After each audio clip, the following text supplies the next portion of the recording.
kebahagiaan rumah tangga tu dia sentiasa lebih sayang macam tu. Rasa tak sayang je bincang yang rasa macam dah jauh lah. Jom kita tengok wayang, jom kita dating. Carilah Cari jalan. balik spark tu kan.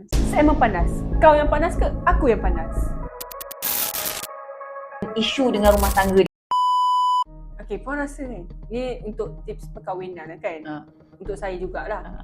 Kalau contoh kita dah berkahwin, tiba-tiba tu rasa spark tu hilang macam hamba. Macam mana kita nak boot balik kita punya rasa Sayang. sayang macam ayah abang macam tu. Kan, bila awak tanya saya macam tu, macam saya dah kahwin 100 tahun, tapi adalah orang kata pandangan, pengalaman kita, apa yang kita buat, kita share, okay? So, bagi pandangan saya, kalau hubungan tu macam dah hamba, kita kena transparent dengan pasangan. Jangan takut transparent sebab niat kita nak menyelamatkan rumah tangga tu.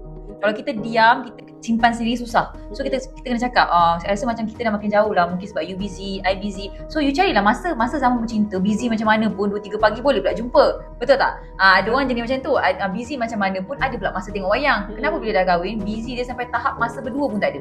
Jadi carilah masa, jom kita pergi date berdua, tinggal anak kejap kat pengasuh ke, kat bibik ke, dekat mak ke, siapa ke tolong jaga kejap untuk selamatkan rumah tangga. Sebab bila you buat macam tu, you bukan sekadar selamatkan hubungan you selamatkan anak-anak you daripada kehilangan mak ayah dia. Betul. Faham tak? Jadi benda-benda tu penting. Kena ada komunikasi. Komunikasi is number one lah dalam Betul, perkahwinan. komunikasi number one. Betul. Setuju lah, setuju. Macam untuk hari ni.